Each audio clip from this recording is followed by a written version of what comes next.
Welcome, everyone, to What's Bruin here on THPN. I am your host, Chris Nosek, joined by my co-host, as always, the one and only legendary Dominic Tiano. We have finally made it through the home stretch, the home game stretch, if you will, after the All-Star break. Not the stretch that we were hoping for our Bruins, but we'll dive into all that. Before we get all that going, Dom, how have you been? I'm getting over a nice sinus infection situation, so we didn't do a show last week, but how have you been, my friend? Not too bad. No complaints. Was a nice 3 day long weekend. Did nothing but watch hockey. As a matter of fact, I got 3 games going on around me here. So, yeah, just spent the weekend watching hockey. Awesome. Same thing. I got a game on over here. So, unfortunately, I don't have three TVs in this room. So we Well, got I got Boston gamers jumping up in here. I think that's Kevin. Kevin, how you doing? Hopefully you're doing well. Kevin's always doing great. So a lot has happened since you and I last recorded, sat down, chatted. Before we jump into all the games and the roster analysis and all that stuff, the first and foremost, let's get the awkward out of the way.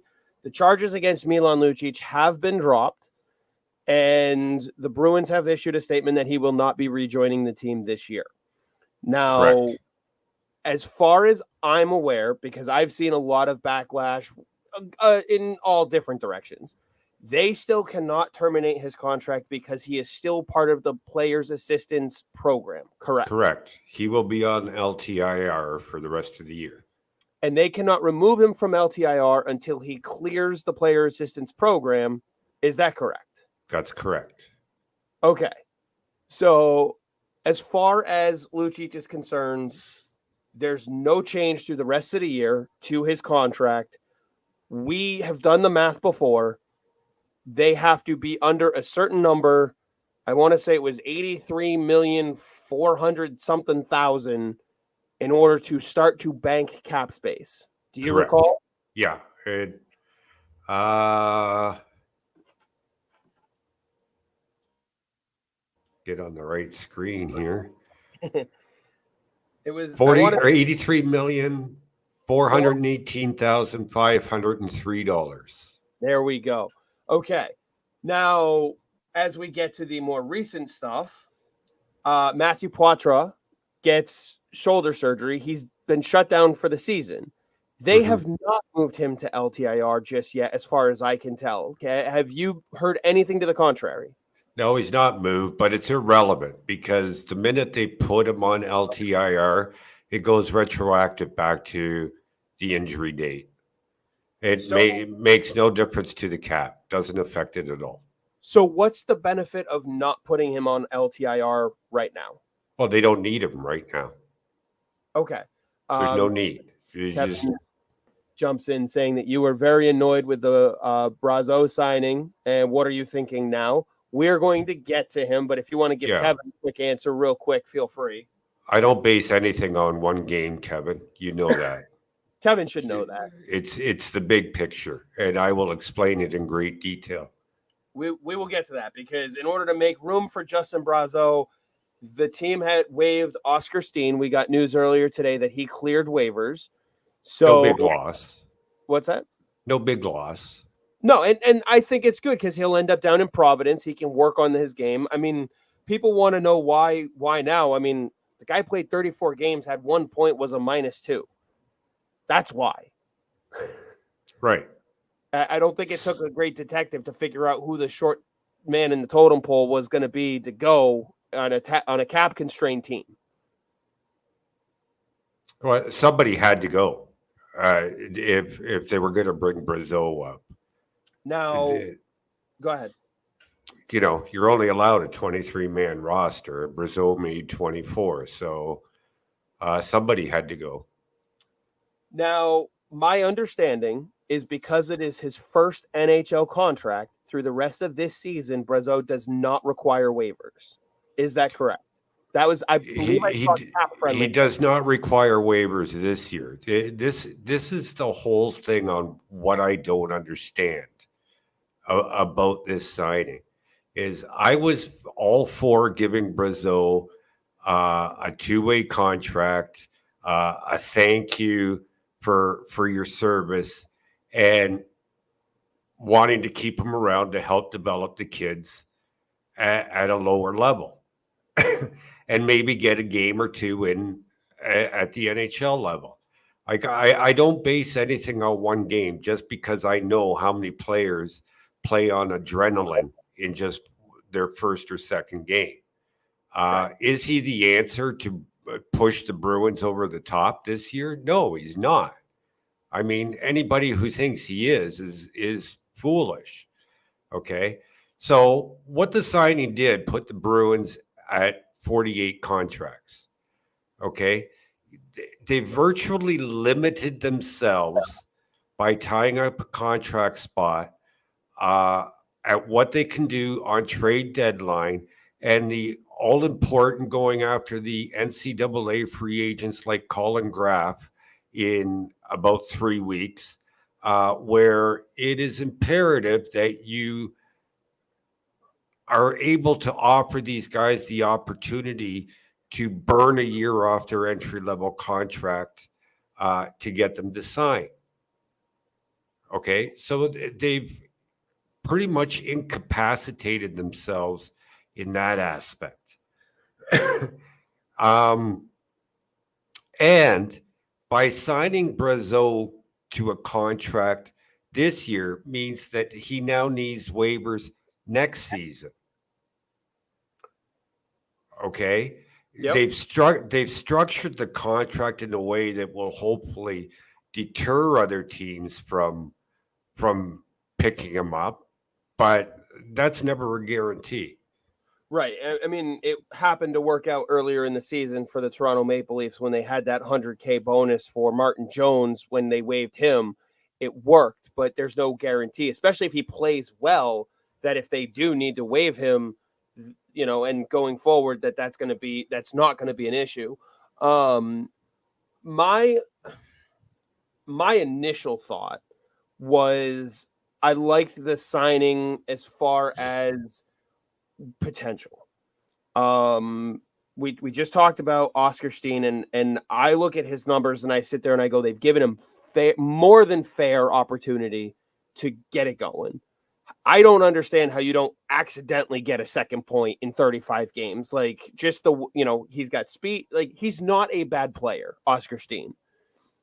He's not this bad. But at a certain point, when you are a quality NHL player, you back into a secondary assist. You do something that, the puck goes off your skate, the flex, and you get credited with a point. He couldn't even manage that. So I'm not surprised. I saw that move and I went, honestly, it's about time. And I get it. He only makes $800,000. It's not an earth-shattering move. And then they signed this kid to I believe league minimum $775K contract. So it's not like they're saving, millions on the cap, But what I like about him is, one, he's produced at most of the levels he's been at. He's produced in Providence heavily with an offensive game. Now, does that mean he's a perfect player right now? No, I really don't believe that. But he's also a 6'5", 225-pound body that we kind of have needed on that fourth line.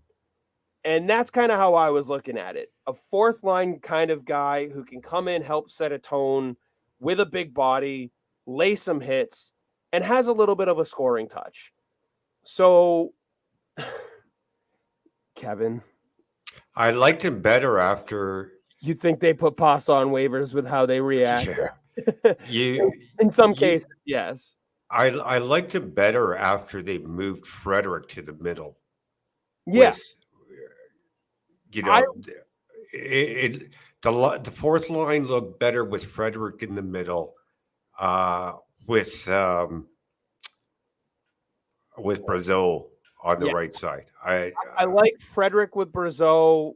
That combination looked pretty good to me. Obviously, JVR, Freddie, and Geeky is a massively performing line. I want to leave that together as much as I can, But at the same time, if I can partner Frederick with Brazeau and give Trent Frederick a few extra minutes, that doesn't hurt either, especially if it's 5-on-5 minutes that are going to be quality minutes that help kind of keep that identity of your team on the ice. Right.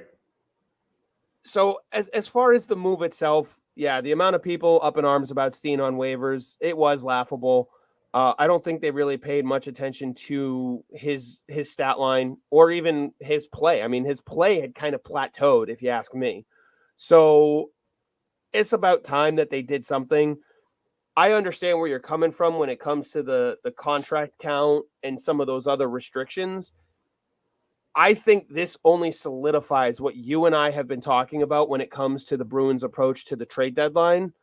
They're not looking to do a lot.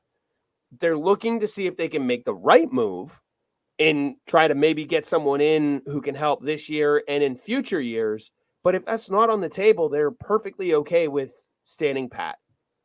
Yeah, because they don't have a lot of assets to play with. Just one thing, because you did put out on X that there would be cap math. Going to your point, I said there might be. Going back to your point about waiving Steen and signing Brazeau, just the way that the cap works, they're not saving any money. It's actually costing them $8,000 more by making the switch. Okay, so that's good. Good preliminary math, we'll call it. Yeah, it's just preliminary math. Fourth liners all have a shelf life. They are a dime a dozen. And you know what? This team has a bunch of players who can help and contribute in the bottom six. Fourth line, third line. I think they like that geeky JVR Frederick third line, so they don't really want to break it up. But they understand to get the best out of some other players, they may end up having to. Now, let's see. There was another just to address something Kevin said earlier. Be realistic, Jack. That's all I'm going to say. That's not realistic trading for Brady. I just want to go back to something that Kevin said earlier about the people up in arms about waiving Steen.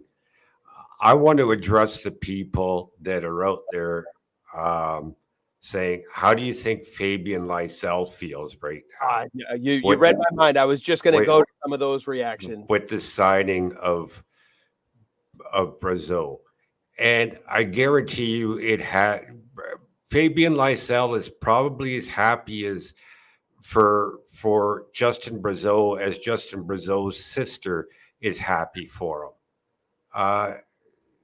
These players have played on the same line, on the same team all season and a year ago. You don't think Lysell has any ill will or ill feelings towards this. He's genuinely happy for the kid.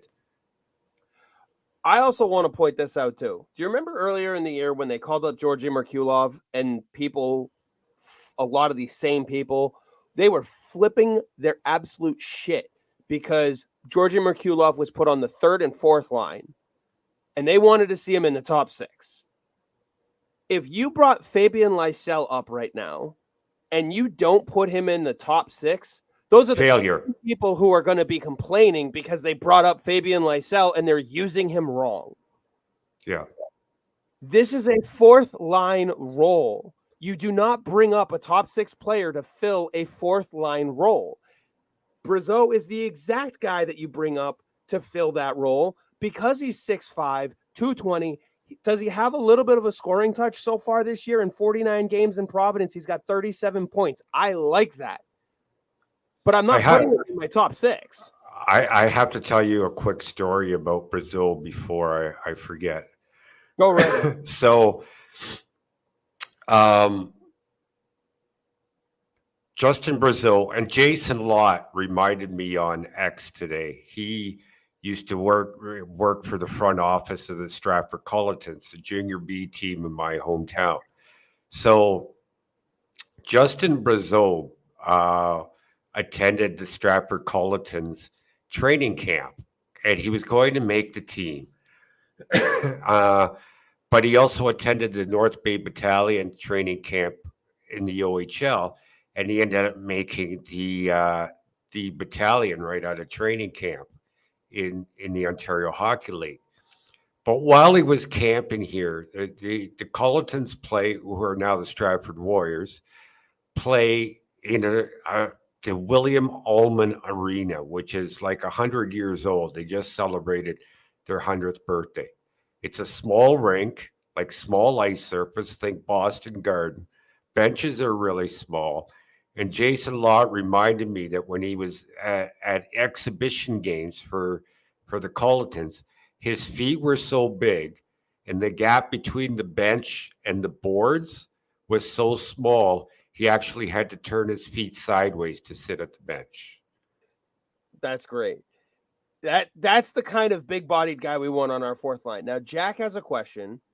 He says that, which, real quick, Kevin's point, I don't need Lysell on a fourth line in Boston. That's exactly the point. You bring up the right guy who fits the right role, and you and I have had the conversation on air before, too. When they're looking for a certain style player, they consult with Mougenel and his coaching staff, and they say, this is what we're looking for. Who do you think we should take? And Mougenel is the guy who says, this is the guy who plays that way. This is the guy who's deserving of it and has shown that he should get the chance. Right. Now, the other issue with Fabian Lysell, and I'm going to bring this up before I bring up Jack's question, is Fabian Lysell showed earlier this year that he's not ready for the National Hockey League. He has some work to do on his own game, both on the ice, off the ice, mentally and physically. So he needs to be in Providence to work on that. As Abby says, just let Lysell cook in the AHL. Does he deserve a chance? At some point, maybe. But there's some stuff that they're looking at for him in a mental capacity as far as off the game, how he handles himself, that he needs to show before they're just going to go, yep, bring him right up. And also put him in the position that he deserves to be in. Now, Jack's question, why don't you just move Heinen down to the fourth line and put Lysell with Coyle and Marchand? Well, why are you punishing Danton Heinen, someone who's done everything and beyond that you've ever asked of him to do, just so you can bring up Fabian Lysell and put yourself in a more difficult cap situation? Yeah, it's, we could do a lot of what ifs with the lineup. But I'll tell you what, there's analytics, which is the sites we go to get analytics, and there are team analytics, which we will never hear about. Oh, yeah. Believe it or not, the Bruins are one of the heaviest teams when it comes to analytics. And I've heard of some of the stuff that they do. And it boggles the mind. The other thing too is the NHL has player tracking on the with the chip in the jersey and puck tracking that we don't get access to. The teams do, so they're seeing something that we're not seeing. And I'm not going to question the team when they come up with a lineup. Yeah, and Jack's response is because Danton Heinen is not a top-line winger. You think going into the playoffs, having Heinen on your top line is going to be a good thing. Right now, Danton Heinen is playing the role that he's playing. He's not costing you games. He's a very solid defensive forward who can find the back of the net once in a while and contributes one with an assist here and there. He's a middle six forward. That's what he is, and you're getting him at a league bargain right now. Mm-hmm. And do you recall when he was with Pittsburgh, wasn't he a top six forward there, like a second-line winger with them too? Yeah. Well, middle six. I can't recall if he was second line. Second or he had third, time. Like he that. had time there. Yeah. Yeah. Let's see. And you think Lysell is going to change that? Let's see. Oh, Lysell would get killed going against top lines in the NHL. I mean, we saw what happened with Matt Poitras. I'm not saying that's going to exactly happen with Lysell, but you got to give him time. Let's see. Into the Den says, I think the not ready argument is kind of iffy. If you keep someone down in the A for long enough, that isn't exactly a vote of confidence. I think it isn't the worst to scorch them a little. Now's not the time, though. But that's not the way the Bruins do things. Right. And these players are taught from the minute they call their name at the draft to them coming down the table and meeting the team. They're taught from that moment that we are going to take our time with you. It may be 2 years, it may be 3 years, it may be 4 years, but they're all prepared. Look at Michael DiPietro. Here's a guy who everybody thought his career was over after Vancouver mistreated him. We trade Jack Studnicka for Michael DiPietro and Jonathan Marenberg, and DiPietro's career has come alive in the Bruins organization over 2 years. That's the way the Bruins develop their prospects. And he's looking real good down in Providence overall. Yeah. DiPietro. So let's see what you have in the kid in the NHL. I want to see Lysell up before game 82. And he may very well get a game or two with the big club this year. I'm not against that. It's just right now you have the Florida Panthers nipping at your heels. And I get it. You don't really care that much first or second in the division. But I certainly would rather have those games at home. First of all, I'd rather have game 7 at home any day of the week. So I kind of do want to win the division for that. Second of all, what miracle pill is Fabian Lysell going to bring to the NHL game? That's what I want to know. It's not like this team is really hurting for scoring. They have every once in a while they will go into a scoring drought like any team across the league. Mm-hmm. There are 82 games. We have to remember that. You're not going to play your best in all 82 games.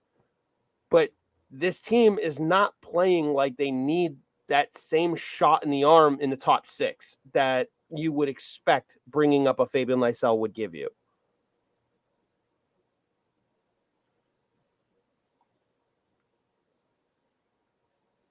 Right there.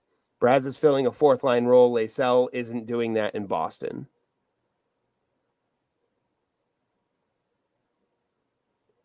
And Jack says that they just signed a guy who was in the ECHL for some of last year, which that was 21-22 season, not the 22-23 season.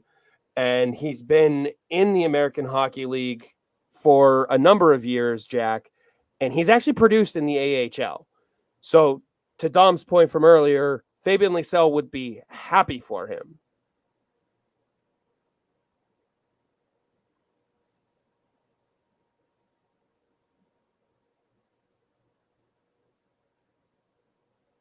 Let's see. I would much rather have a veteran Heinen on that line in the playoffs over a rookie green as goose shit Lysell. Do we still have you, Dom? Oh, yeah.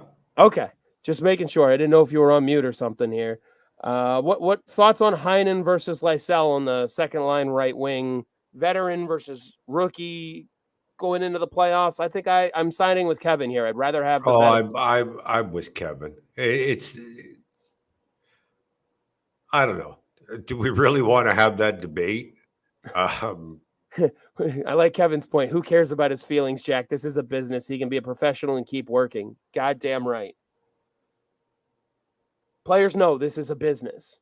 Yeah, and like I said, they're taught from the minute they hit the draft floor with the Bruins organization that this is the way it is, and this is the way we're going to bring you along. And you go out there and do what we ask you. You work hard, and you'll get your chance.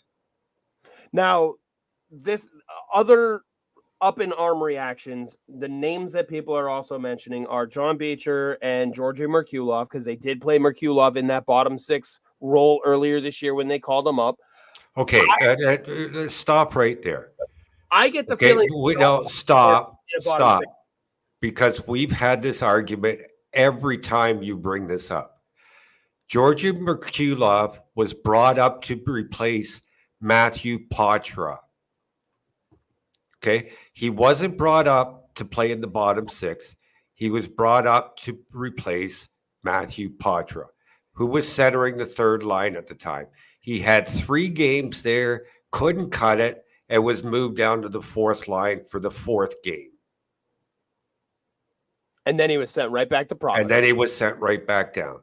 Right. So let's get that straight. He wasn't brought up to be a bottom six. He was brought up to be Poitras's replacement. In a temporary situation where Poitras was off at World Juniors. Right. And real quick, Kevin, I get that you're laughing at this. This isn't a lecture for me. Dom and I have had this conversation before. I'm bringing up Georgi Merkulov because there are a lot of people who are complaining that he hasn't been brought back up. And I think Dom and I are in agreement that in that 4-game sample, he proved he's not ready.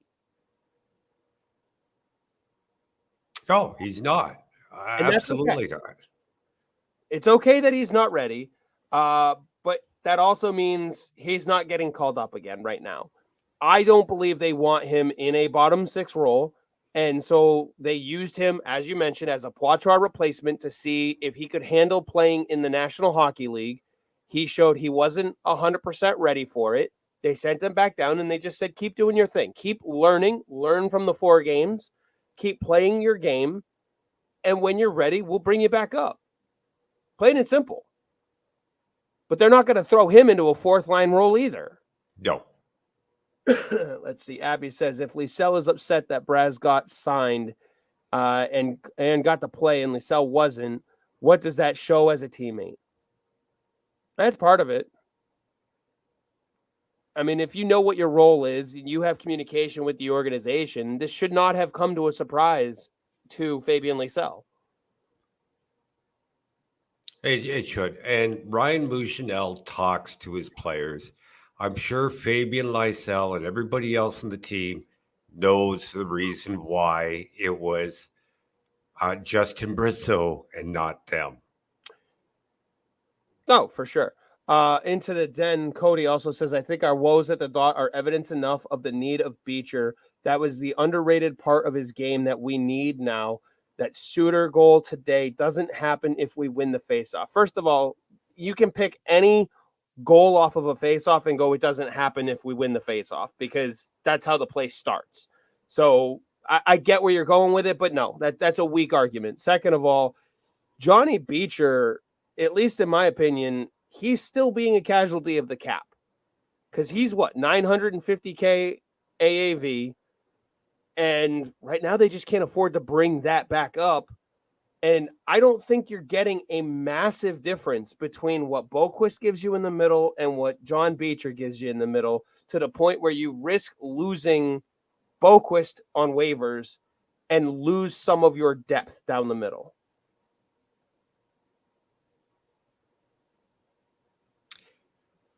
Beecher will have his time next year. I look, Jesper Boquist is versatile. He can play all 3 forward positions, and he's inexpensive. And that's someone that I guarantee you he hasn't played bad enough that he would get through waivers, and he's not playing so much worse than John Beecher. There's no point in making that switch right now, when in a few months, when and if you want to call Beecher back up, as long as you have the cap space to do it, it doesn't matter. You can. Right now, you've got to worry about other things. And Boquist, Beecher at the dot you're probably looking at maybe a plus or minus of 5 percentage points. Like, yeah, I don't see it being a big I remember a game a few years ago against Los Angeles Kings where Patrice Bergeron lost a faceoff in the Boston zone, and LA won with 0.3 seconds remaining. I think I remember that. Yeah. Face-off is a 50-50 thing. A lot of things have to go right for a face-off, including the bounce of the puck on the ice. Oh, absolutely. And there's other reasons why the game went to overtime today. It wasn't just the Suter goal. Let's see. Kevin also said, back when we had Bergeron and Krejci, we lost a face-off against the Kings with 3 seconds left. It's exactly the same thing. Wish we had Beecher then. Let's see. Abby says the third goal wouldn't have happened if Forbort was all the way in the O zone. It wouldn't have happened if a forward came back and did his job and covered for him either. Like, no goal happens in the NHL without a mistake somewhere. Right. If everybody was perfect, we'd have 0-0 games all the time. We can blame Forbort, but the Bruin system is that a forward has to come back to cover him. The system doesn't say the defenseman can't go unless there's a forward there. The system says if the D-man goes, the forward has to come. Now, the onus is not on Forbort. The onus is on the 3 forwards on the ice. To recognize that a defenseman is pinching up and that there's going to be an opening and they need to get over there. Right. Now, Abby generalizes it a little bit more now and says that Forbort is a liability. How much do you agree with that statement? Because we've seen the Bruins coaching staff come out and say that he's a part of what we do. He's a part of our defense. He's solid. They defend him. And yet 90% of this fan base is ready to drive him to Logan Airport or kick him off a pier and just let him go. Like I said, their analytics say something that we don't know. I personally think, excuse me, that Derek Forbort is not 100%, and that's why they're shopping for a defenseman. Yeah, I don't think he's 100% healthy. Kevin, I can almost guarantee it. Right now he has been, but I'll trust the coaches and hope he bounces back. I think some of the fact that he was in the lineup today with Shattenkirk was the coaching staff wanting to kind of emphasize a little bit of their confidence in those guys, because they did make some mistakes last game, and it says more to them that we're going to go right back to you guys because we believe in you, versus we're going to pull one of you and go with Wotherspoon because we don't think you're doing good enough. Now that they've got a good game under their belt, a good solid shootout victory under their belt, maybe next game they make the move. They get Forbort off the ice for a little bit of recovery. I wonder if it's the same issue that had him out earlier in the year, and it's just a nagging thing that just won't seem to go away. But I mean, Wotherspoon will probably get some time on this road trip. I also have to add is, first of all, I watch a lot of hockey. I've got my 5th, 6th, and 7th hockey game of the day on screens here. And a lot of fans, I find, listen too much to Jack Edwards, especially when it comes to penalty and non-penalty calls. Like, for instance, that play on the back check, I forget who it was, where Briggs said that Dallas was calling for a penalty and Jack laughed. Like, there could have been a penalty call there. It was interference. But sometimes Jack goes way too overboard on what is a penalty and what isn't a penalty. And a lot of times he's wrong. And people just jump on the wagon and stuff like that. But even when he's describing a play, he says so-and-so made a mistake or whatever. And people cling to that. And it's not always the case. Yeah, Kevin even saying right now, I can't even understand what Jack says anymore. Yeah, I mean, not to rip on Jack Edwards. I mean, hopefully he's well and healthy. He's certainly not, he's certainly not the commentator that he used to be, but he is definitely a homer commentator, not complaining about it. I love his emphasis. I love his enthusiasm when he's calling the games and stuff, but you gotta you have to acknowledge that he is a homer, and to your point, he's not always saying things that are factually correct in the sense of he's putting opinion on them. Right. And yeah, you want things to go your way because you always want your team to win. But that's one of the things that we try to do, where we sit there and we look at it objectively and go, as a fan, sure, you may have wanted the call, but as a hockey fan, you can't complain about something being fair. And that's one of the things. He doesn't have to remove the hat, and that's okay. But you got to understand he's wearing that hat. So hopefully he's well and healthy, though. Let's see what into the den. What kind of casualties are we looking at when Sweeney eventually gets his golden goose and Noah Hannafin? I think at least Grizz, but that isn't enough to make the money work. I don't think they're making a trade for Hannafin unless there's an extension in place. Yeah, I don't think so either. And I would be surprised if they pull the trigger on a deal for Hannafin. I think they're looking for something a little smaller, a smaller fish in the sea, something that's more of a depth move. Let's see. Wait until Brick says something if you're unsure. Get Faust in the booth more. Wait. Back up to into the den there. This one here. Okay. Grizz for Hannafin, I can make the cap work off the top of my head. So that's number one. Number two, you're Don Sweeney. I'm whichever GM you want. Let's say I'm Calgary, and you're calling me up and saying Matt Grizzlick is part for Noah Hannafin. I'm laughing at you. Why do I want Matt Grizzlick? Yeah. And if Derek Forbort's so bad, why would we want him as well? Like, you're trying to pawn off what you're calling a liability in Grizzlick or Forbort, and you're trying to get. I mean, Kevin says Hannafin's not his golden goose, but you're trying to get a solid top four defenseman, top pairing defenseman, and you're just trying to give away what you're calling, broken pieces. It's right. Not- we don't know if Calgary is rebuilding or what, but rebuilding teams do not want unrestricted free agents back for their asset. Starting with Mason Lohrei.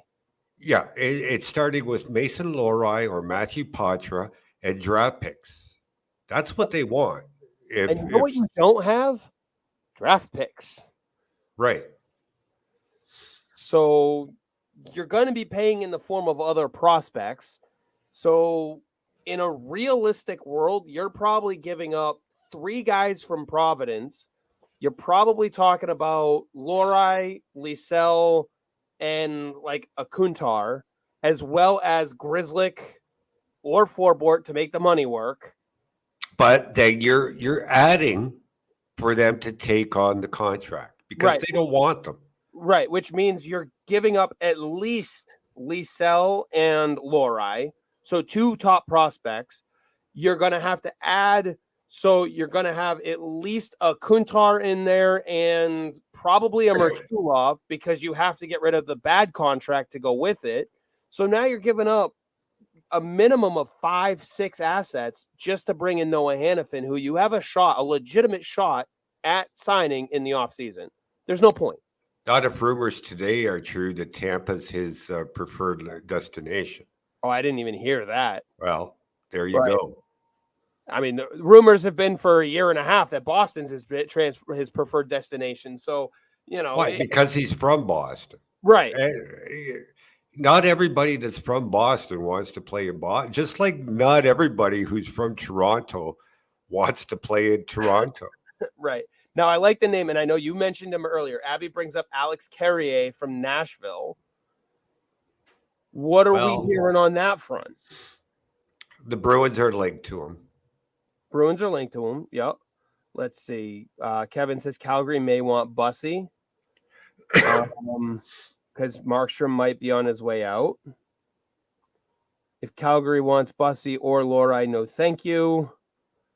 Kevin says I'd give up Bussy. I don't know why, and Jeremy mentions it here. I don't know why they would want Brandon Bussy when they have Dustin Wolf and they have Dan Vladar signed for a couple more seasons. The whole reason why they would give up Markstrom is, one, he'll give them a haul at the deadline, and two, it frees up money for them. They already have two guys now.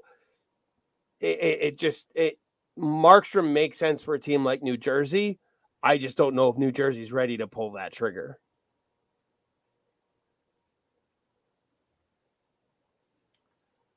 When you don't have a sure thing, you want more. Wolf might not translate. It's good to have options.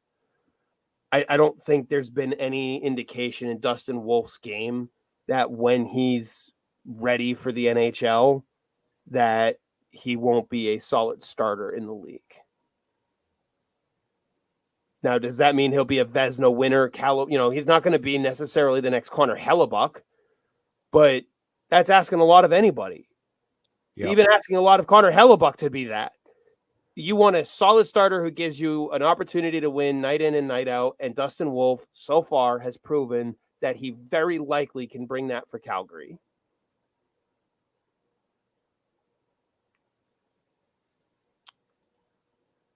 Frank Vetrano is going to be an interesting one for the deadline for a playoff team.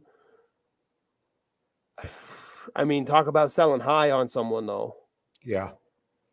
That's the thing is the Ducks are notably high. Like, they want high value for their guys. They're selling high on a Frank Vetrano at this point.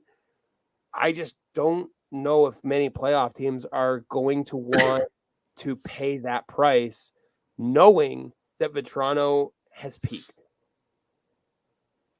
In the East, you might see it because the East really is wide open.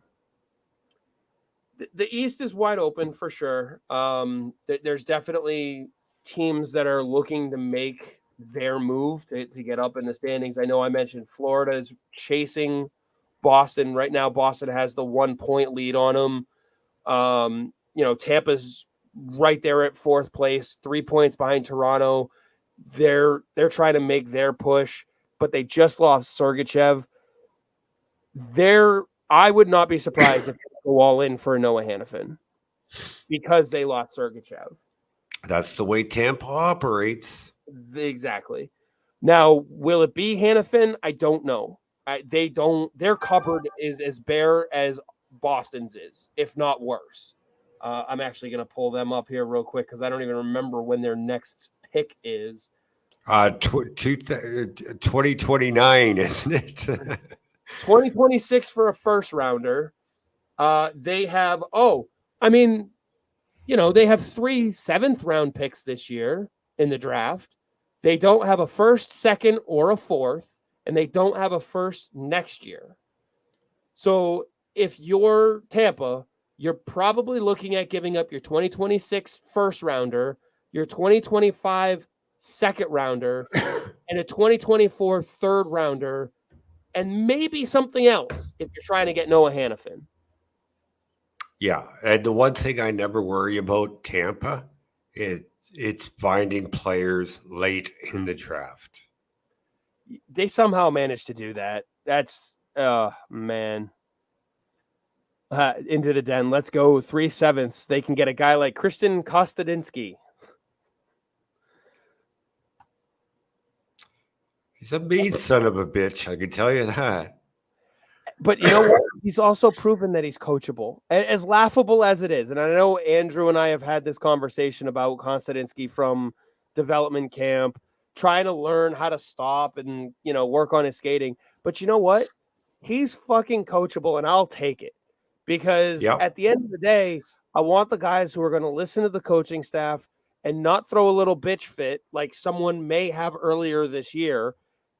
And because at the end of the day, when the players are playing well, you want to call them up. You want to work them into the NHL. That's a good thing. There's only 3 players that are a plus on his team, and he's a plus 13. Is he leading that team?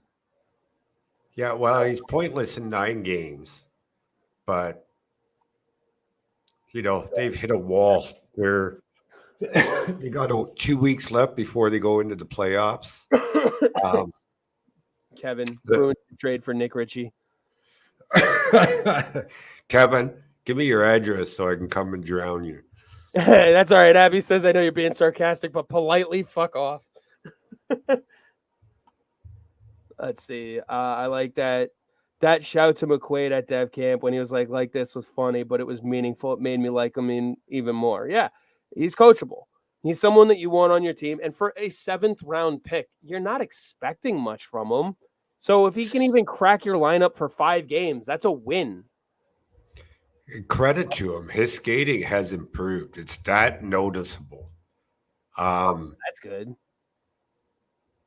He's like an aircraft carrier, though. Can't turn on a dime. No, he gets you in his hairs. He's going to put you through the board. Yeah. Let's see. Jeremy says, I want Ilya Lyubushkin and Duhaime. Okay. I want Connor McDavid and Leon Draisaitl. Yeah. Jeremy, what are you giving up to get it? Yeah, that's the big question. And I think Buffalo is poised to make a move. I think they are looking heavily at what they have, who they're looking at, being okay with giving up. I know I think it was whose name was it that I was hearing? Middlestad. Middlestad's name was coming up as far as the forward group. I wouldn't be surprised if someone from the back end got moved. Honestly, like a Jacob Bryson, probably, but I don't know. I like Bryson, but he's not what the Bruins need. No, and this isn't necessarily for them. And yeah, Lyubushkin has now been moved to the Ducks, but he was moved there in a trade. I don't think the Ducks are going to move on from Lyubushkin after just trading for him less than a year ago. So I think you look at your trade partners in the past, because that's something that we've seen Sweeney do, trade with the same teams over and over again. Miroslav Satan is the top prize this year. Come on, Kevin. But yeah, Jeremy, to Dom's point, what are you giving up?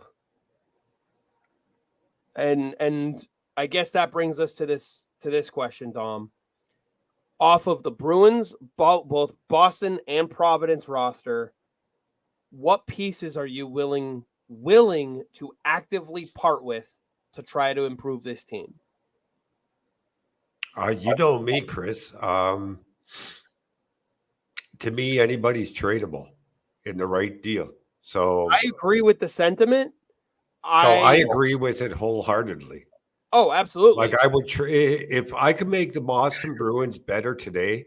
I would today, and for the long haul, I would trade David Pastrnak. I would trade Charlie McAvoy. I would trade Brad Marchand. I would trade anybody off the roster if it made the team better today and for the future. I think David Pastrnak and Brad Marchand and some of those guys, the McAvoys of the team, are as close to untouchable right now as it gets, because some of the guys that you would want in those deals aren't becoming available. Right. But that should give you an answer. Like I would move anybody. There is nobody I would say, no, I'm not trading them. If we're trading with the Ducks, hear me out. Return of the Vac. Urho Vakanainen. No. You gave him up for a reason. And I get it. That reason was Hampus Lindholm. But I don't think looking to bring him back is the answer here. I do agree with Kevin. No rentals. You're not going to pull the trigger on a rental. Maybe you get 2 pieces in one deal and one of them is a rental, but that's not the reason you're pulling the trigger on the deal. You're bringing someone in who can make you better for a couple seasons. How different would this team be today if they had drafted Robert Thomas instead of Urho Vakanainen? Well, you wouldn't have to worry as much about your center. That's for Because sure. I'll tell you what, the Bruins went into that draft with full intentions. When Robert Thomas was still there, he was their pick until PJ Axelson pounded on the table for Euro Vakanainen. So Don Sweeney went against the majority of his scouting staff to go with one guy in PJ Axelson and picked the wrong player. I mean, it happens. But it shouldn't happen. No. That's what I'm saying. It's like when you hold draft meetings, and I've been in draft meetings at lower levels. You either come to a consensus or the majority wins, and it was a vast majority. It was one person against Robert Thomas, and that was PJ Axels. Well, I mean, if you could make changes, I'm sure they would also go back and change the 2015 draft too. So there's instances at every draft table that you're gonna want do-overs on. I like Amy's point here. Pasta, Brandon, Carlo, McAvoy, and Swayman are off limits this season. Again, to the standpoint of anybody's tradable, the players that you would move those guys for aren't available. Is the best way to put it. And then she follows it up with Brandon Carlo has been their best defenseman in her opinion. Thoughts? Oh, I've been saying it all year. I think that pair, I think Hampus Lindholm gets a lot of downplay and negativity because he isn't doing what he did last year. But he's also not seeing the power play time. He's not being first in offensive opportunities like he was a year ago when McAvoy was hurt. And he's getting a large brunt, like Brandon Carlo, of the hardest minutes of hockey games. Mm-hmm. I think he's unfairly being criticized because he's doing the same type of minutes as Brandon Carlo is. People just expect the Charlie McAvoy-like offense from Hampus Lindholm, and he's just not in those same positions. It's not going to happen. Now, Jeremy does have a proposal here for that Lyubushkin trade. He says Lyubushkin makes $2.75. Can you trade Forbort, Harrison, and a third? I don't know. Thought he made less. If you're the Ducks, the third and Harrison aren't enough to warrant taking, first off, Forbort's contract. Second of all, losing a guy that you just traded for, who you're trying to have as part of your organization. And on top of that, if Forbort's so bad, if I'm the Ducks, why do I want him? Right. And to make matters worse, that's a 2025 third because they don't have a 2024 third, which decreases the value in itself. If they have to wait a year for a draft pick. Yeah, which means you're throwing something else in. Sorry, I didn't mean to cut you off there. Yeah. Kevin says, a Charlie Coyle-like trade, I'd be okay with that. A Taylor Hall trade is what I would be okay with. You know, a main guy that you're going after, the Taylor Hall piece, and then a Curtis Lazar as a kicker. Like, that's the type of move. Obviously, the no trade clause, the no movement clause for Hall helped, so you didn't have to pay a ton for that. But that's the type of return that I'm talking about.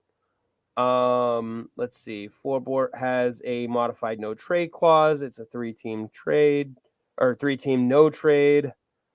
How much different would this team be if we had drafted Rupe Hintz over JFK? Kevin, where's Zach Hamill when you need him? I would trade Pasta in the right deal. Yeah, in the right deal are the key words there. Let's see. Lindholm might be hurt, might be nothing serious, but who knows? Do you think Lindholm is playing hurt? Today, yeah. Do you think he's playing hurt to a detriment of the organization? No. I mean, he got hurt today. I think earlier in the season his foot bothered him, but that's been healed. It'll be interesting to see if he has gotten a little bit banged up, just how long he's out for. Kevin says I'd trade Dom for a bag of pucks and a tin of Skol. Just the puck's enough, Kevin. Let's see. But he said, I'm saying a trade that works for now and the future. Yeah, absolutely. That's the kind of move. And we were talking about it before. Don Sweeney is the kind of guy who likes to get his shopping done in one trip. So he's going to try and find something. I think that's part of why we saw the Brazeau deal done, because if Brazeau can fill that hole on the fourth line, you've just crossed something off your shopping list and you didn't have to pay for it other than a contract.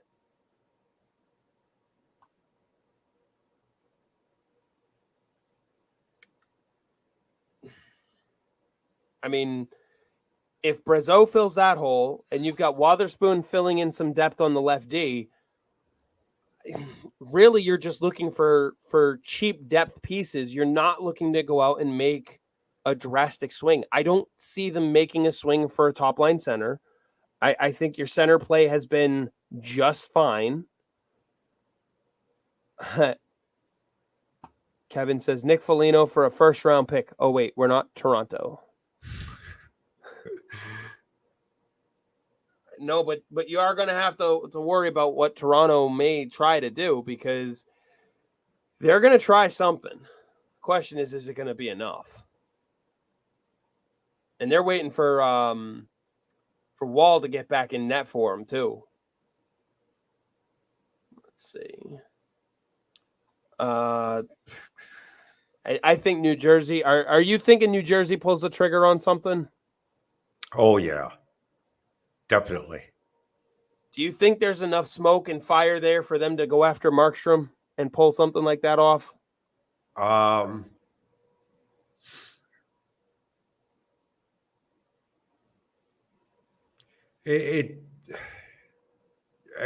wouldn't be surprised. But I don't know. It's like it's a gamble, because then if you don't make the playoffs, then what? Yeah, especially for that team. Let's see. I know Philly's talked about selling, even though they're in a playoff spot. Is there anybody over there that you look at that may be actually affordable? Let's see. Kevin says, I think Carolina is where Markstrom ends up.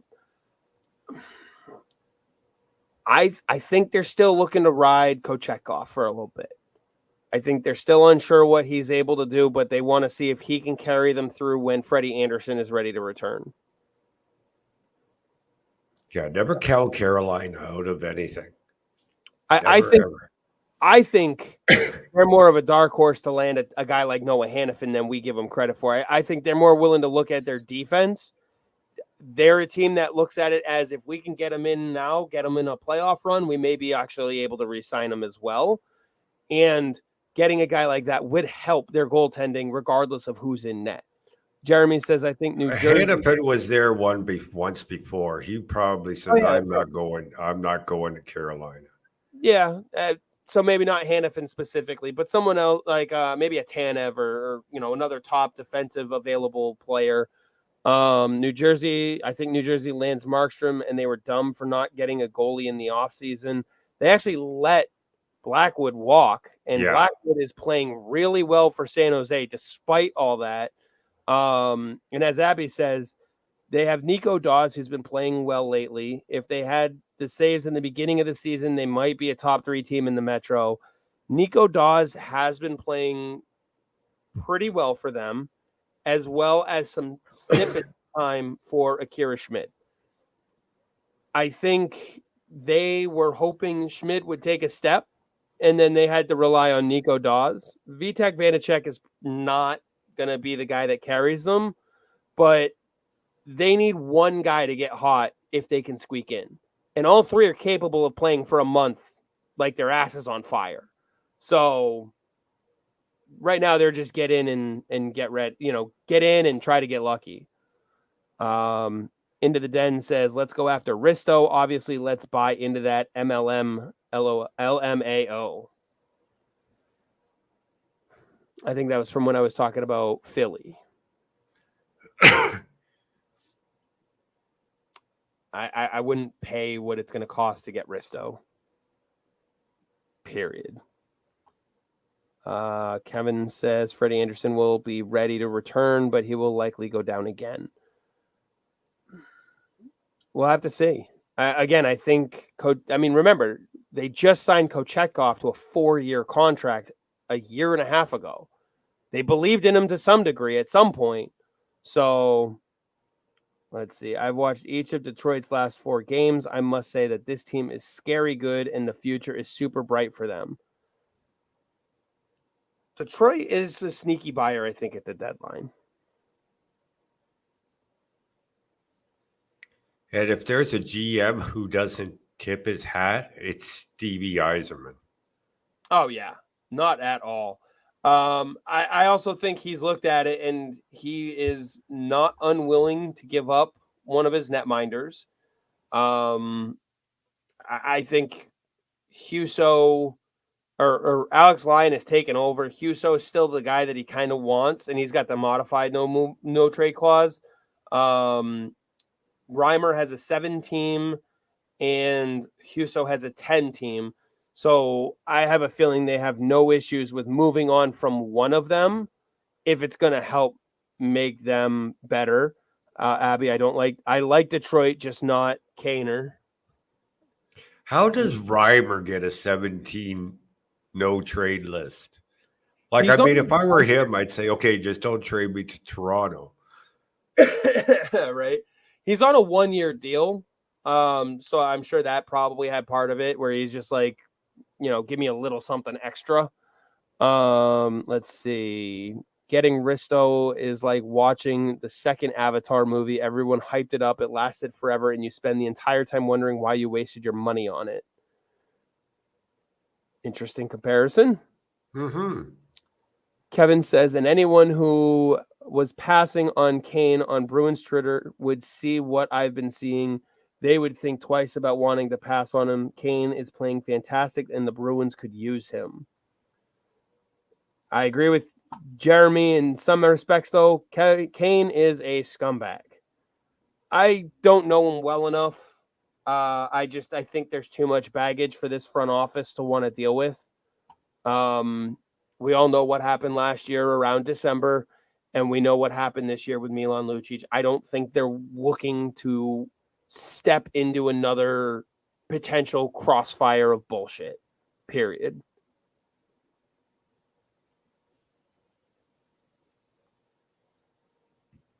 I just don't think they have the stomach for it.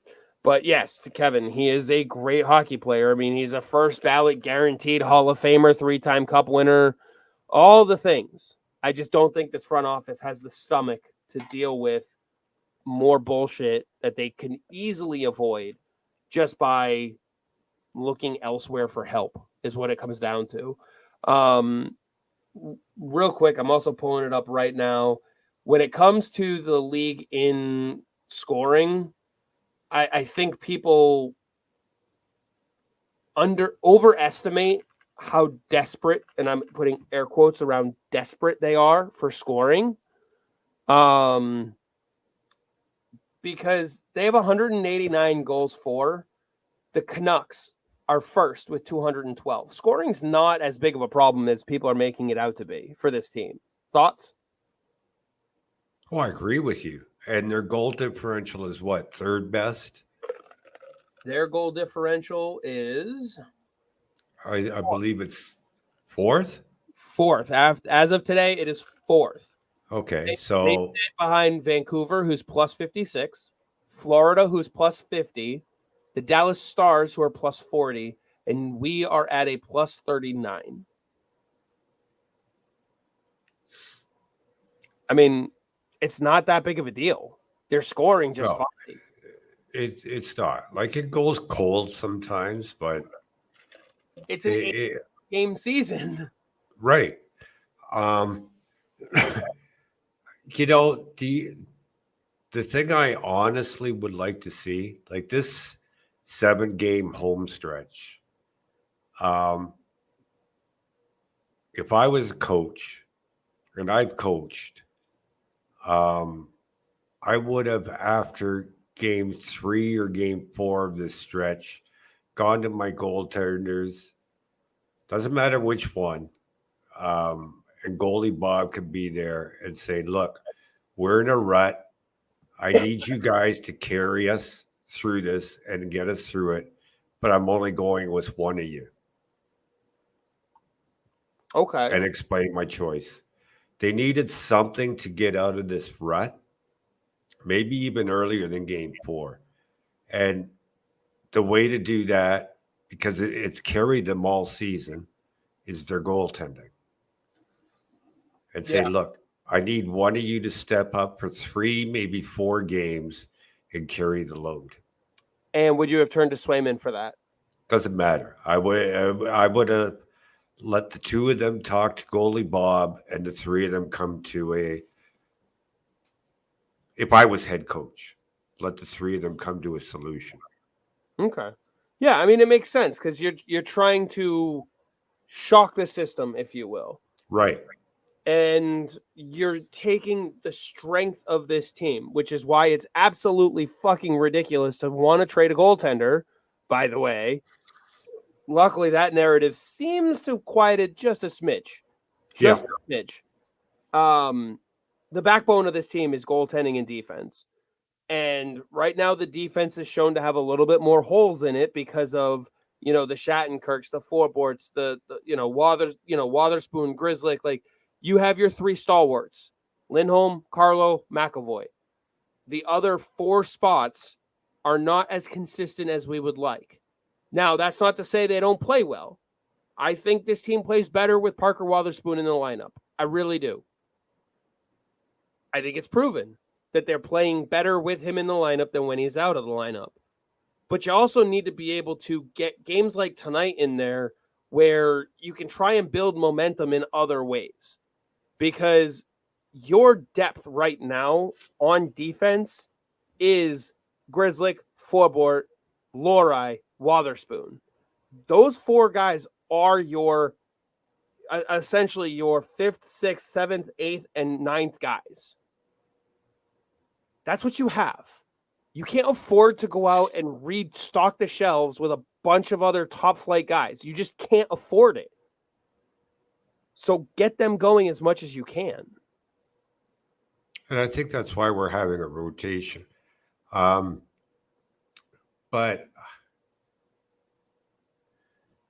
you know what? They need last year's Matt Grizzly. Like, Sure. Now, I will say this. Matt Grizzly and Charlie McAvoy were on the ice today for 3 of the goals. Actually, for all 3 goals against the Stars today. So, does that mean you're getting a little bit better offensive production from that pairing? Maybe. Maybe this is when things start to spark a little bit more for him offensively. Is Matt Grizzly the perfect defenseman? No. If he was, he wouldn't be costing you only $3.6 million. He would be on a Charlie McAvoy contract. You don't need him to be the perfect defenseman. You need him to be a complementary defenseman. And no, I think their design this year was to have a solid top 4 of McAvoy, Grizzly, Carlo, and Lindholm. And Grizzly just hasn't been that. no, The offense is fine, but don't forget that giveaway tonight could have been the end of the game if not for Jeremy Swayman. yeah, Swayman And that was the most brutal giveaway that I don't know. Those having the goaltenders save your ass way more than they hurt you. I don't think they ever hurt you really. Even when they're having down moments, like they're still at a 3 goals against average when they're off their game, 3 to 3.5. Yeah. But still, as long as their save percentage is above 888, this team is fine.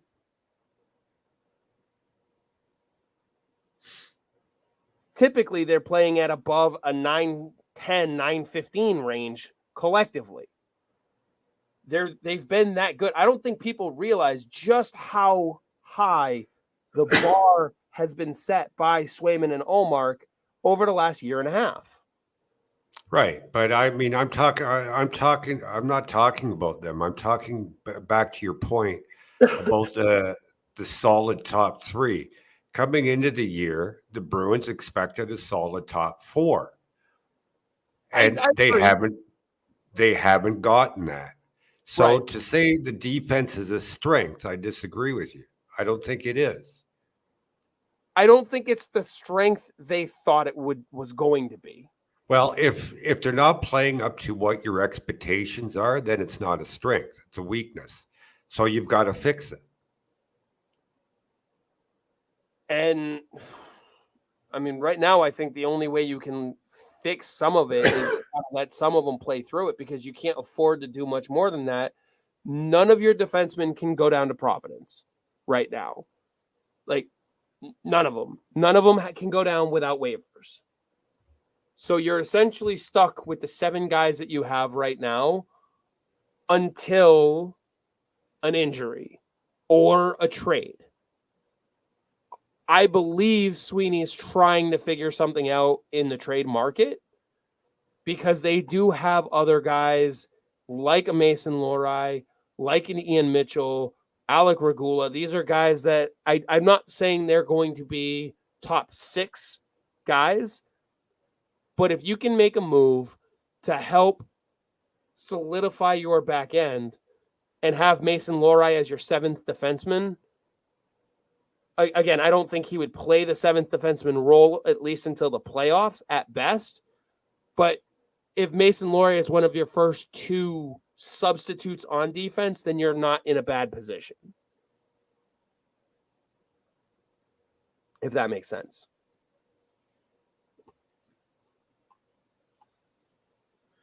Right. I just don't think the defense is a strength. It's what needs repairing on this team right now. More than the number 1 center. It may not be their strength, but it's not as much of a weakness as I think many believe it. They've given up 150 goals. They are tied with Edmonton for 6/7th in goals against. The teams that are ahead of them as far as fewer goals allowed are the Vegas Golden Knights by 1, the LA Kings at 145, the Pittsburgh Penguins at 139, Florida Panthers at 135, and the Winnipeg Jets at 125. But that speaks more to the goaltending than anything. You've got to look at not just shots, but high danger shots. That's what the defensemen have to. That's what defensemen are there to prevent, is those high danger second opportunity chances in close. Goals against, I hold that against goaltenders, not defensemen. I'm going to see if I can find any data on the high danger chances being allowed right now.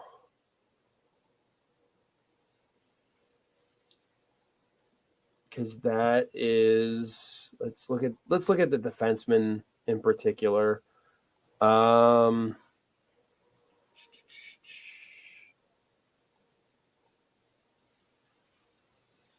They've also only gone 9 deep at defense this year too, which we've seen them go way deeper than that.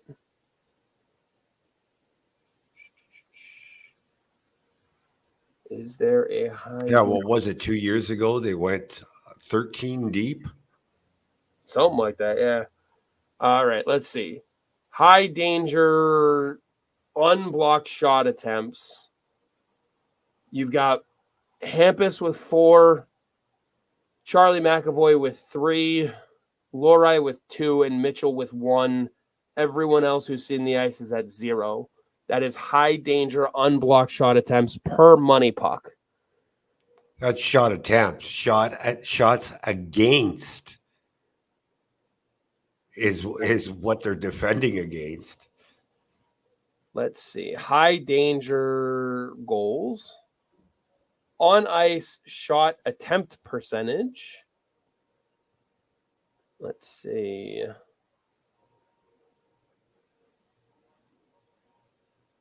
On ice expected goals. On ice high danger shot attempts against per 60. How's that statistic sound and roll off the tongue for you? That's better. High, again, that's high on ice, high danger shot attempts against per 60. Do you know who leads the team in that statistic? I haven't a clue. So I'm going to put a caveat on the first place player because he's only played in 13 games. That's Ian Mitchell. And that's why he's no longer playing. No. He's allowed the fewest.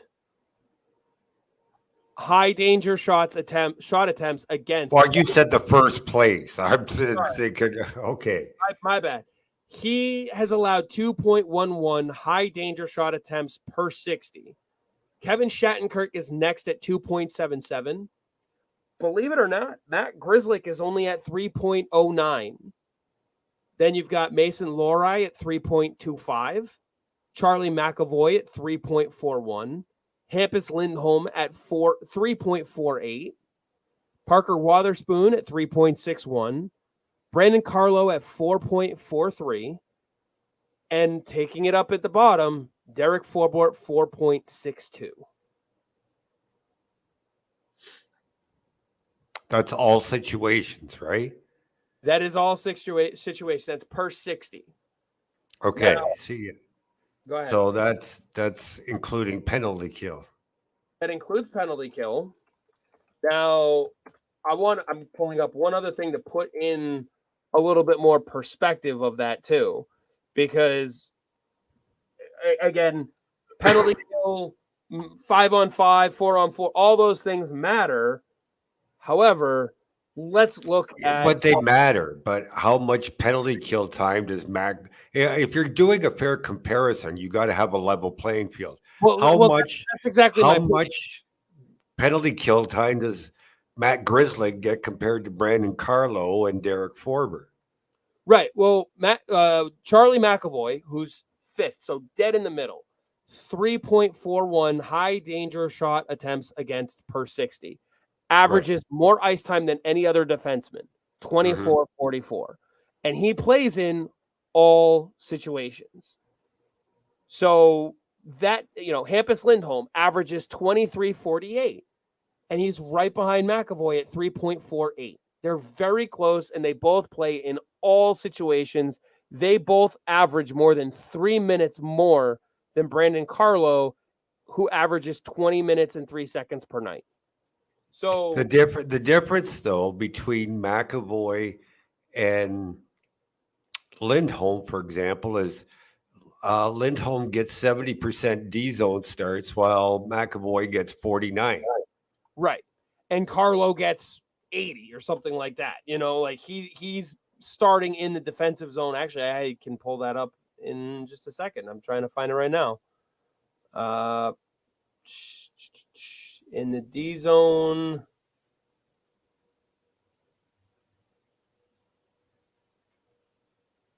On ice expected goal differential. On ice expected goals percentage. I'm looking for the starts in zone. I'm not sure why I'm not finding it. Oh, here we go. Percentage of shifts starts in defensive zone. Brandon Carlo, 22.1%. And Derek Forbort, 18.5%. Hampus Lindholm, 18.7%. Not bad for off the top of my head, eh? Yeah. I'd give you credit for it. Let's see. Charlie McAvoy, offensive zone starts, 18.9%. What? 18.9% of his shifts start in the offensive zone. 54.8 start on the fly. So I think that gives a little bit more perspective to it. Matt Grzelcyk has 10% of his shifts start in the defensive zone. 63% start on the fly. While in the offensive zone. Offensive zone is 12.8.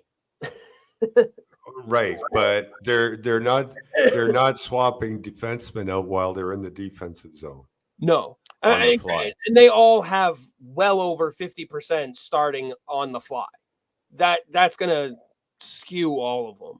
Like Ian Mitchell had 69% of his shifts start on the fly, 7.9% in the defensive zone, and 6.2% in the offensive zone. That's Ian Mitchell in 13 games. It's a little bit different when you're talking about Hampus Lindholm and his 1,600 shifts versus 290 for Ian Mitchell. Hampus Lindholm, though, has more shifts than any other defenseman by quite a bit. Well, Lindholm, and then McAvoy, and then Carlo, and then Grzelcyk, and then Forbort. Or no, sorry, Shattenkirk, then Forbort. But I think the injury had a lot to do with that. oh yeah, he missed. He missed What a did he month and a miss? half, right? 2 months? At least a month and a half. Of course, now they all have new hit totals as well. Yes. So they're no longer they're still counted by the home team, but reviewed by the NHL. let's see. And we've also got shots blocked. Shots blocked per 60 is actually a different order than you might think. That's wow. So shots blocked per 60 right now, Parker Wotherspoon leads that category. I'm not surprised. Followed by Mason Lohrei, Derek Forbort. All have over 6.3 shots blocked per 60. Then Shattenkirk and McAvoy are in the 5.01 to 5.1 range. Brandon Carlo at 4.97. And then Mitchell, Grzelcyk, and Lindholm is last.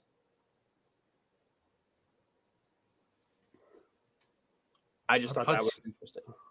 I don't think that surprises me.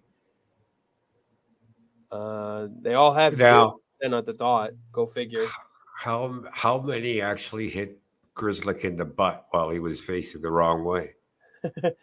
They don't have that stat. Oh, wait. They have shots that were blocked. Oh, no, that's their shots that were taken.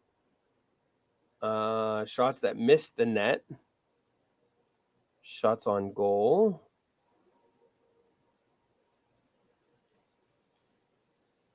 Percentages. Defensive zone giveaways.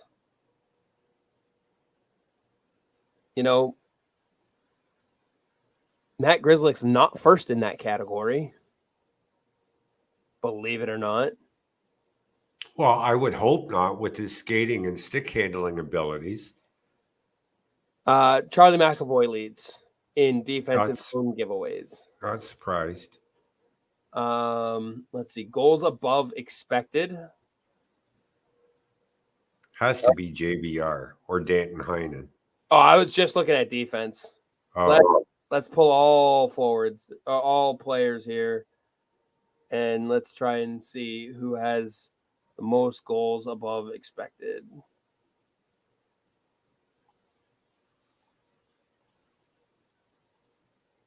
Sorry. Goals above expected. JVR minus 7.1. What? Next closest is Hampus Lindholm minus 3.6. I think that's a good thing. Because right now the worst player is David Pastrnak at 5.3. 3.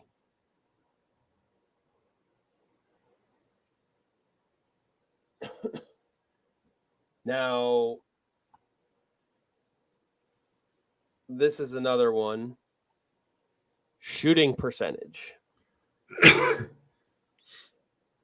Wotherspoon, Forbort, and Mitchell all at 0. Not surprised. Let's see. Hampus Lindholm 1.4%. He has 1% of unblocked shooting percentage on unblocked shots is 1%.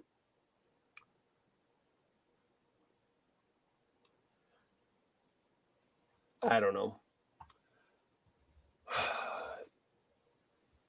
Any final thoughts? I know we're getting to a point where we're hitting the hour and a half mark. I do want to give a shout out to one of our partners out there, Nason's Naturals, natural dog treats for your furry friends. You can use our sister show's promo code PUCKOFF and get 15% on nasonnaturals.com for your furry little friends out there. So I want to give them a quick shout out before we wrap up here. And obviously a shout out to DraftKings, our partner here at the Hockey Podcast Network, for helping bring everything to you. Dom, rough home stretch. We've got a couple games coming up on the road. I think the road trip will do some good for the guys to kind of refine some, I don't want to say chemistry, but refine some rhythm. Yeah. What do you think a successful road trip will look like for them?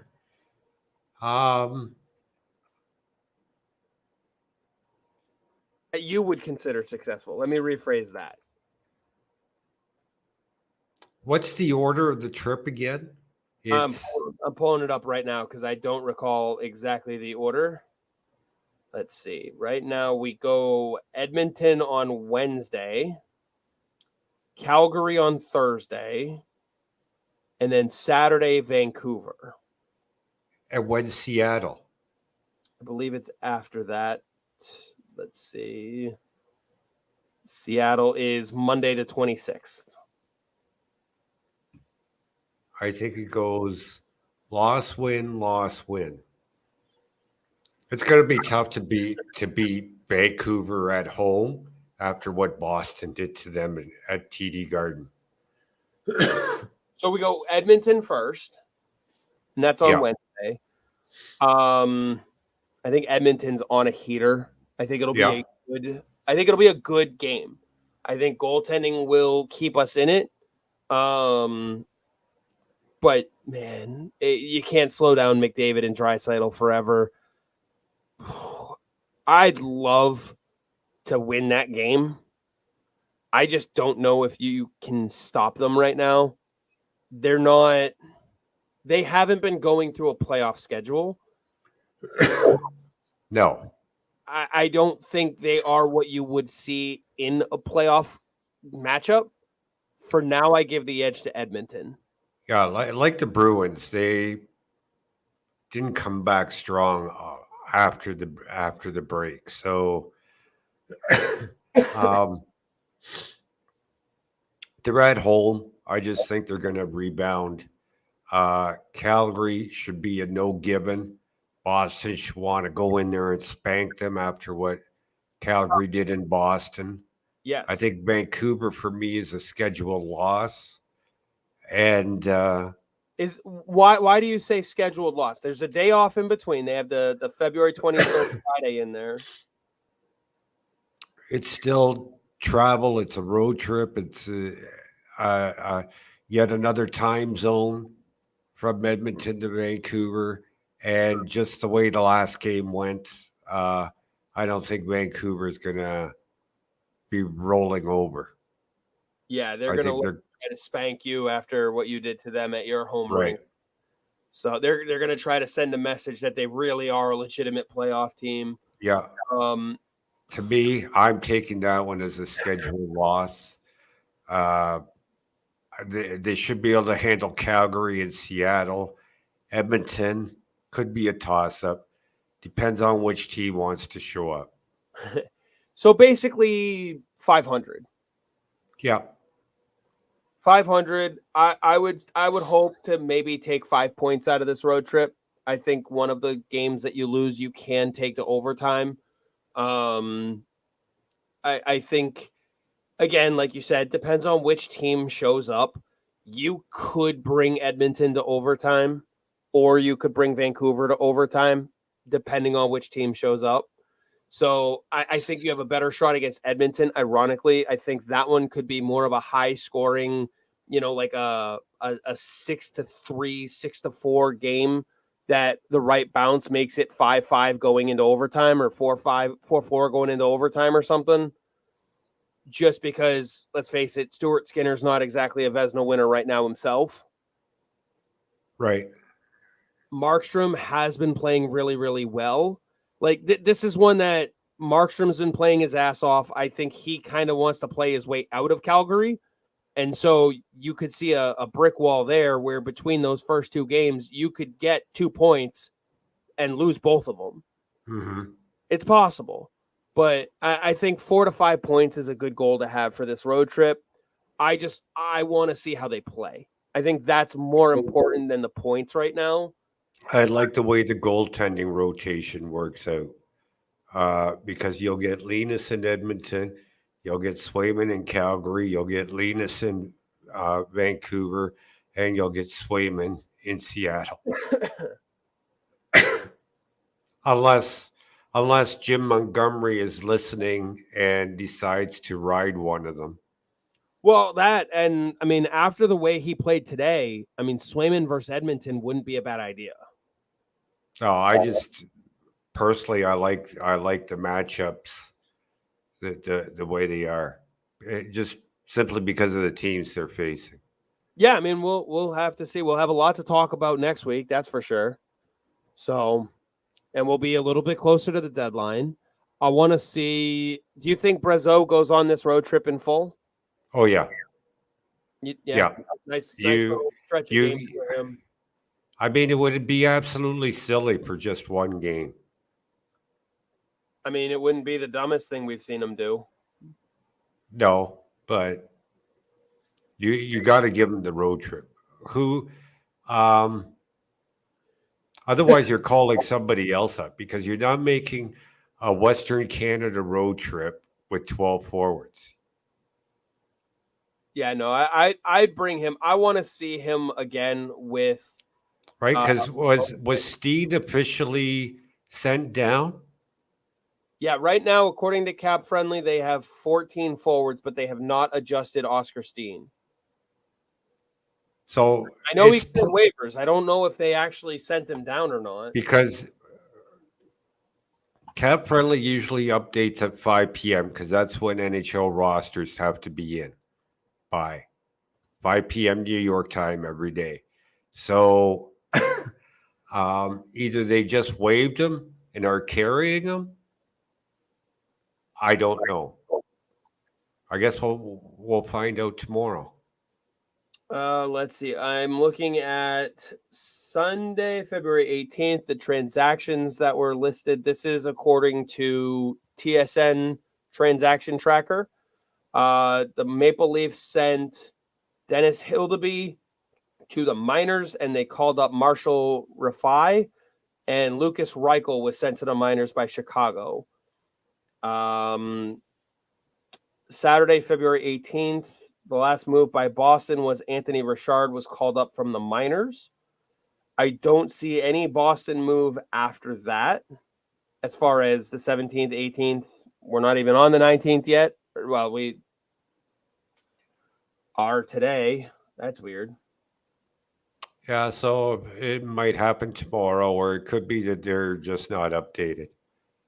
Probably just not updated, but at the same time, I mean, even though he's cleared, you could keep him around because of the road trip, bring 14 forwards with you, 7 defensemen, and the 2 goals. No, they wouldn't be able to carry 14, would they? Well, couldn't he travel with the team? No, if he's not on the roster, you can't travel with the team. Okay. Absolutely not. Only people on the active roster can. And then they're probably not updated. I would bring the 13 forwards that you have: Pasta, Marchand, Coyle, Zaka, DeBrusque, Frederick, Geeky, JVR. Oh, you know what it is? Is Patra still listed on the roster as well? Yeah, but he's on IR, so I'm looking at roster spots, right? You're only allowed 23, so if Steed's not sent down, that's 14 forwards, 7 defensemen is 21, and 2 goaltenders is 23. So they could do it, and they have the cap space. Yeah. I mean, I want to see how Boquist and Brazo kind of develop. They looked good together today. I think Richard being on that line helps with. I mean, Richard and Brazo both have the ability to score, which I like, and I think Boquist. Richard went up. Richard went up with Marchand and Coyle for a while. Yeah, right. I Frederick went down with Boquist and Brazo, and then Geeky centered. Who did Geeky? and DeBrusque. Yes. One of the things that I like about that lineup, having Brazo in there, is you don't fully know what you have. I like seeing Montgomery shuffle up the lineups a little bit here and there to see what might work. I think some of it is the mindset of come playoff time, you don't know who you're going to be with, so be prepared to skate with anybody. Mm-hmm. But at the same time, we know JVR, Geeky, Frederick, that line works. You can put it back together anytime you want. It's the same thing that we had when we had the Pasternak, Marchand, Bergeron line. You could remember it and put it back together, and it was going to work every single time. Let's find out what else works. I'm all for it. Now's the time. Yeah, it's like they're paid to figure this out. I'm not going to question them and say this is what they should do. They are obviously doing it for a reason because their own data says that they should. I'm good with it. That's my point. Yeah. Do you have any final thoughts to wrap up here? Yeah. Jackson Edwards scored his first goal in 30 games today. Good for him. Yeah. Good. I'm happy for him. And he didn't knock anybody's teeth out doing it. Who's the one that keeps getting suspended that you keep bringing up? Jackson Edward? Yeah. Good. I mean, of those 30 games, how many was he suspended for? Oh, no, that's 30 games played. 30 that he's played. 30 games that he's played, but how many has he missed in the middle? 4, but like, I don't know. There's one thing the OHL does that the NHL doesn't do, and that is they have set suspensions. Okay, like if that Morgan Riley hit had happened in the OHL, there'd be no hearing. You know that's going to be a 5-game suspension. Yeah. Okay. But the headbutt suspension that Jackson Edward got, like, it's basically a standard 2-game suspension in the OHL. But I look at it, it was mean, it was vicious. Edward is 6'3", 200 pounds, and the kid he hit is like 5'10", 170 pounds. So he's got what, 5 inches on him. Yeah. And just bam, helmets on, bam, like really gave it to him. And it's like, man, that's more than 2 games. And I don't know. That's the physicality that people want the Boston Bruins to go out and find, but you gotta not headbutts. Kevin, these are a lot of final thoughts. Kevin, you know us. We could talk all night. So, Kevin, I got one final thought. I love you. come back on the show at some point, Kevin. We have a seat right below us ready for your face.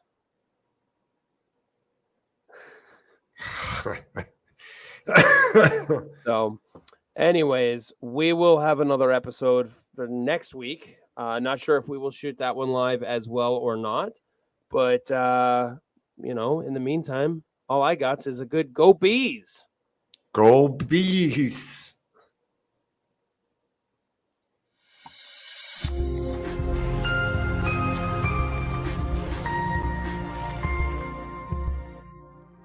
Say something.